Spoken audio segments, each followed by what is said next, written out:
Somewhere between 15 and 30% of the deer shot in this country are never recovered. That's the field estimate, and it has barely moved in decades. Every cartridge on this list feeds that number, and the one at the top is the one you defend hardest.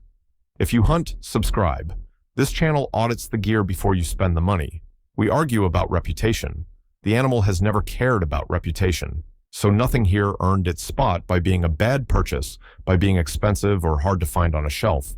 Every one of these earned it by failing on the animal, in the field, in the second, that decides whether you're field dressing or tracking.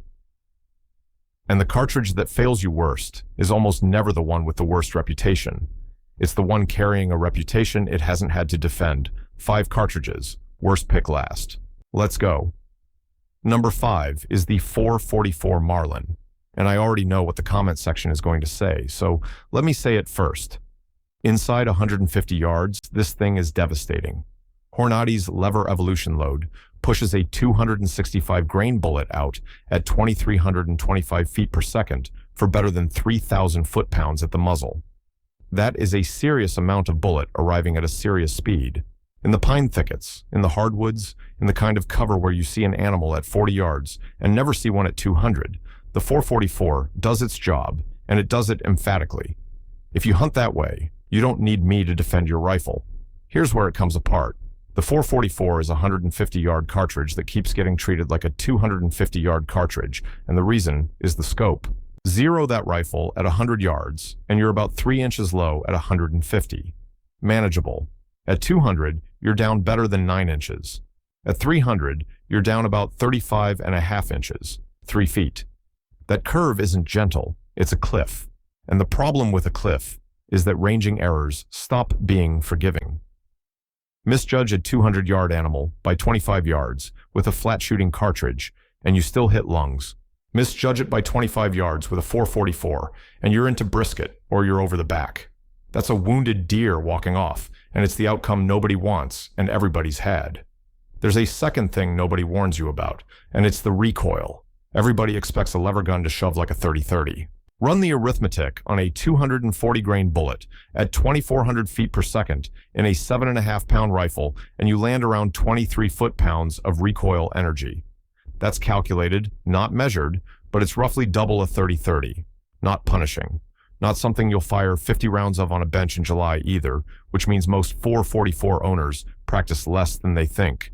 And then there's supply. Factory ammunition for this cartridge has narrowed down to essentially one company carrying it seriously, and the boxes run a good deal more than what 4570 costs you. I'm not putting it on the list for that. I'm mentioning it because a cartridge you don't practice with is a cartridge you shoot worse, and that thread is going to run through this entire video. One more thing, because you'll see it repeated all over the internet, and it isn't right. People say the 444 is stuck firing the same 240 grain bullet as a .44 Magnum revolver. Remington has stated in writing that its 444 bullet is not the same projectile as the pistol round. Same diameter, different bullet. What's true is narrower and duller. The case and the lever action together limit you to a working range of roughly 240 to 335 grains, while a 4570 runs from 250 up past 500. That's a real limitation. It just isn't the one people repeat. And I'll give it one more piece of credit its critics skip. A 265 grain bullet at 429 diameter carries about the same sectional density as a 300 grain bullet in a 4570, which is a technical way of saying it penetrates comparably in the weights people hunt with. At lever gun distances, the practical difference between the two is small, which is exactly why the trajectory is the charge here and the ammunition shelf is only a footnote. If your rifle wears iron sights and you've never taken a shot past 100 yards, ignore all of it. You already solved this problem. Number 4 is the .30 Carbine, and this is the one I opened with. Almost every load ever made for it is a 110 grain bullet leaving the muzzle around 1,990 feet per second, 967 foot-pounds. By 100 yards, you're down around 600, and past that, the numbers get worse in a hurry, because a round-nosed, pistol-shaped bullet sheds speed like a brick. Compare that to the .223 everybody loves to condemn, and the Carbine is carrying about a quarter less energy at the muzzle. It sits in a strange middle place, more than double what a .45 ACP does at the muzzle, better than a 10mm and less than half of a 30-06. More than any handgun. Well short of a real rifle cartridge. That's not a criticism of the design. It was built to give a soldier something lighter than a rifle and more serious than a pistol. And it did that job well enough that the Army carried it from the Second World War through Vietnam. It was never designed around a whitetail's shoulder. There's a second problem hiding underneath the energy figure, and it's about what happens when the bullet arrives. Expanding bullets have a velocity floor, a speed below which the nose doesn't open, and you're driving a solid through the animal instead of a wound channel. The .30 carbine starts close enough to that floor that by the time you're out past 100 yards, standard soft points are arriving in territory where expansion becomes a maybe. Energy and expansion fail together in the same yardage, which is a worse combination than either one alone. The 1,000 foot-pound rule you've heard your whole life is a rule of thumb rather than physics, and I'll come back to that, so I'm not eliminating anything on a number alone. What eliminates the .30 carbine is that you can't fix it. Every problem the .223 has can be solved with a better bullet. Load a heavy monolithic or a bonded bullet built to hold together, and the little .22 turns into something else entirely. The carbine doesn't have that door. The bullet selection is thin, it's almost all 110 grains, and conventional hollow points struggle to open reliably at carbine velocities in the first place. There are expanding designs made specifically to work at these speeds, and they're the only reason the cartridge functions on game at all. You're not choosing between good and better. You're choosing between one option and no option. There's a legal edge here most people never check, and it's different from the .223's problem. The .22s get banned by diameter because states set a minimum bullet width, and a .224 falls under it. The .30 carbine is a .30 caliber bullet. It sails past every diameter rule in the country and then fails on energy. Maryland sets a floor of 1,200 foot-pounds for straight-walled cartridges, and the .30 carbine isn't close.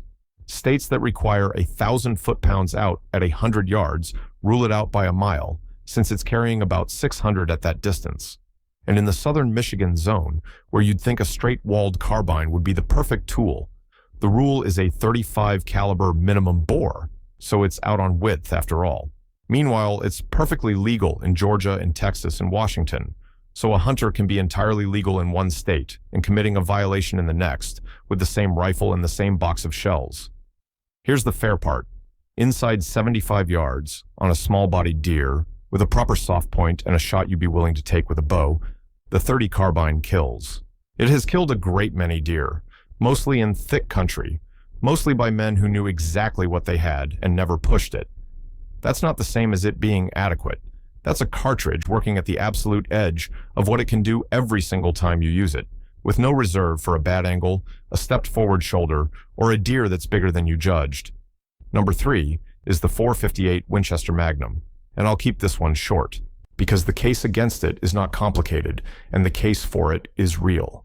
500 grains at around 2,150 feet per second, right at 5,000 foot-pounds of muzzle energy. That is a genuinely enormous cartridge, and there's nothing wrong with it. It was built for the largest and most dangerous animals on Earth, and it does that job. On this continent, there are real uses for it. Coastal brown bear, bison, a guide's rifle in country, where something might come at you instead of away from you. Those aren't hypotheticals. There are retail accounts of hunters putting an 850-pound bison down with a single lung shot at 20 yards using this cartridge, and I'd label that a customer's account rather than a controlled test. But it's consistent with everything the ballistics predict. Inside 200 to 250 yards, it does exactly what it was designed to do. The problem is that for the whitetail hunter in Pennsylvania or the elk hunter in Colorado, it is a wrecking ball for a finish nail, and the wrecking ball costs you something every time you pick it up. Recoil energy lands somewhere in the neighborhood of 60 to 65 foot-pounds, depending on how heavy the rifle is.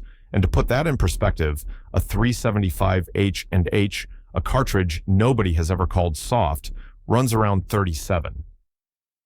So we're talking about nearly double the recoil of a rifle most hunters already consider more than they want. To keep it manageable at all, 458 rifles are built heavy, 9 to 10 pounds, and up before you hang glass on it, which is a lot of gun to carry uphill for an animal that a much smaller rifle handles without complaint. Then there's the practice math. Factory ammunition runs from about $4.70 to $9 and change per trigger pull, so a 30-round afternoon costs real money, and it beats you up badly enough that most people quit well before 30. Expensive plus painful equals a rifle that gets sighted in once and then put away, and we're going to talk about what that does to your shooting. Number 2 is the 300 Remington Ultra Magnum, and this one deserves more time, because unlike the 458, plenty of ordinary hunters actually bought this rifle for ordinary hunting. On paper, it is spectacular. A 180-grain bullet leaving at around 3,250 feet per second, close to 4,000 foot-pounds. Flat, fast, and hard-hitting at distances most of us have no business shooting at anyway. If you hunt open country in the West, if you've put in the work, if you know your rifle, this cartridge does what it says. I'm not going to pretend otherwise. The bill comes in 3 parts. The first is recoil, and the bullet maker's own literature describes it as punishing for the average shooter, which is a striking thing to read from a company whose entire business is selling you projectiles to shoot. The second is barrel life. This is a notorious barrel burner, and the estimates vary widely enough that I want to give you the range rather than a false number. One writer for the NRA's magazine relays that shooters have reported significant throat wear in as little as 1,000 rounds.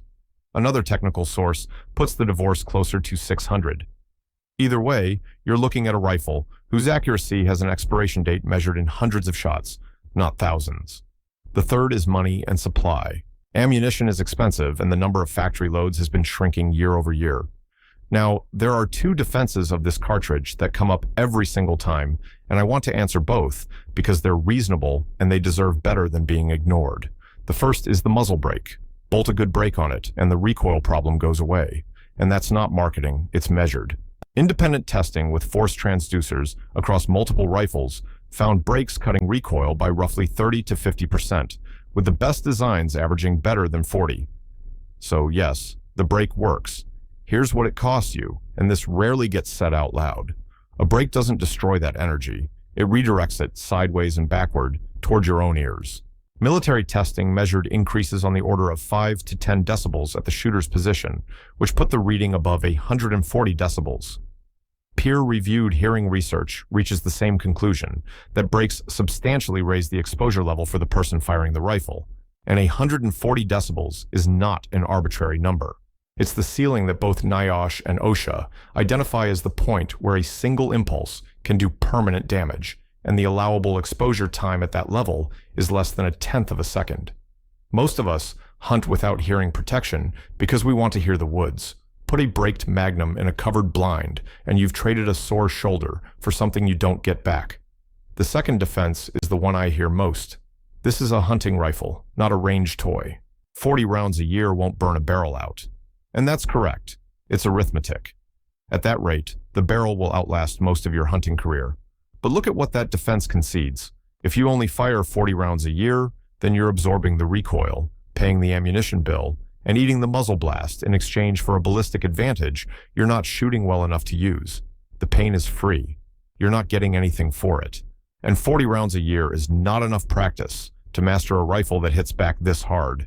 Ask around the hunting forums, and the answers cluster between 20 and 100 rounds a year, with plenty of men admitting to a single box that's lasted them a decade. That's community report, not survey data.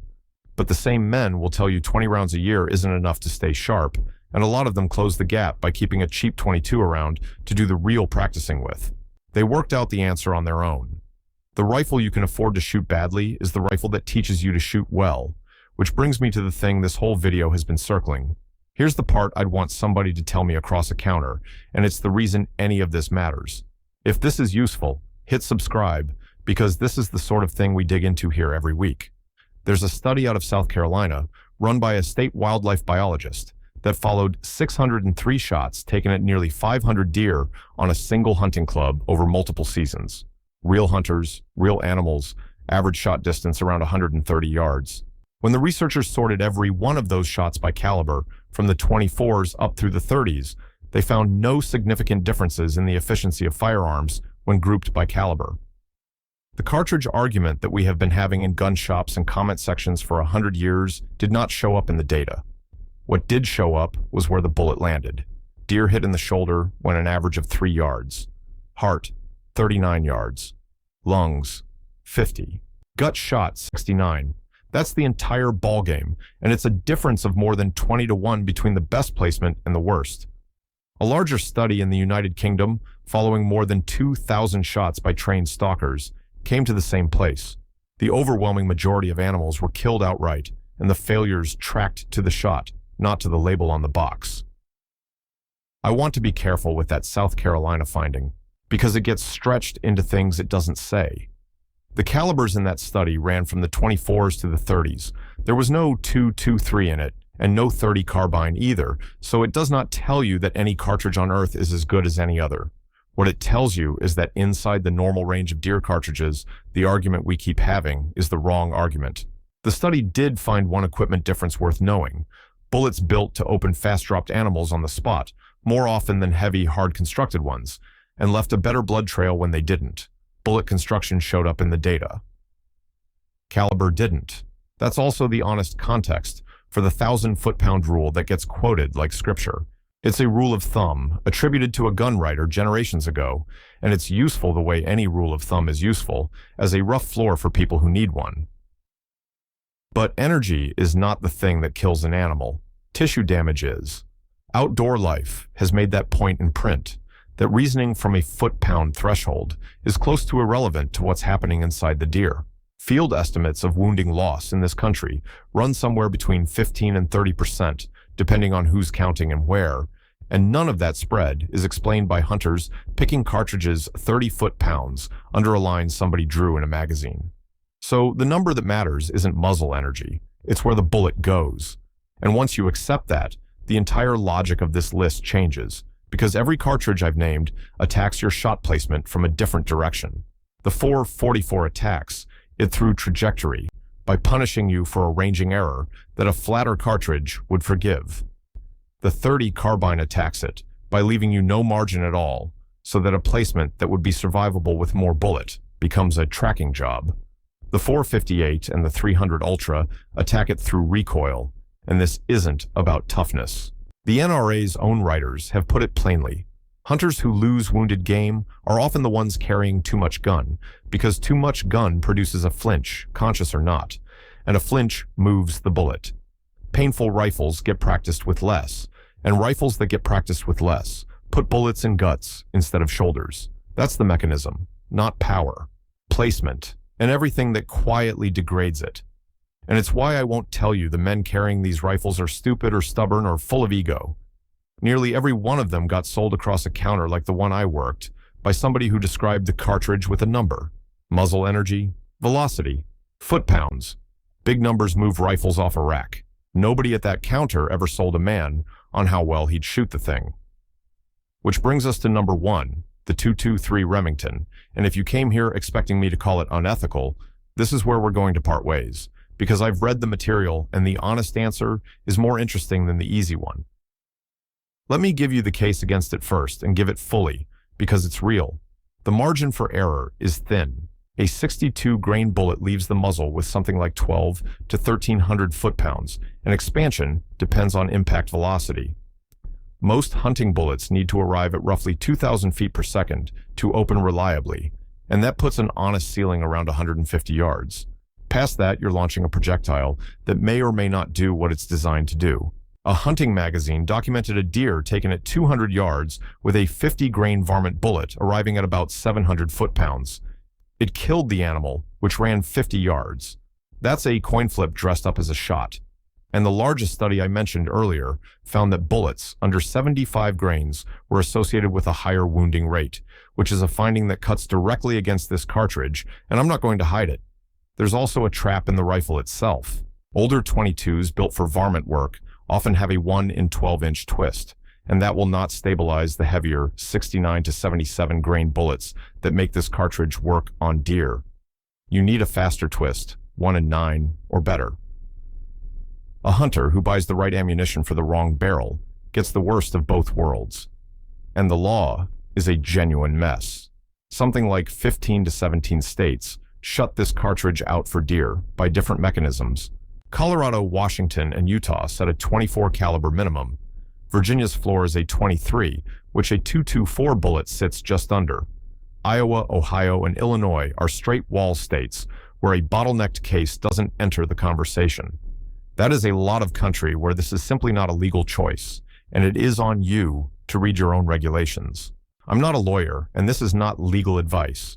Now here's what actually puts it at number one, and it isn't the reason you've been told. The trend is running the other direction. Wyoming opened up 22 centerfires for deer and antelope in 2023 with conditions, bullets of at least 60 grains, a cartridge at least 2 inches long, and at least 500 foot-pounds remaining at 100 yards.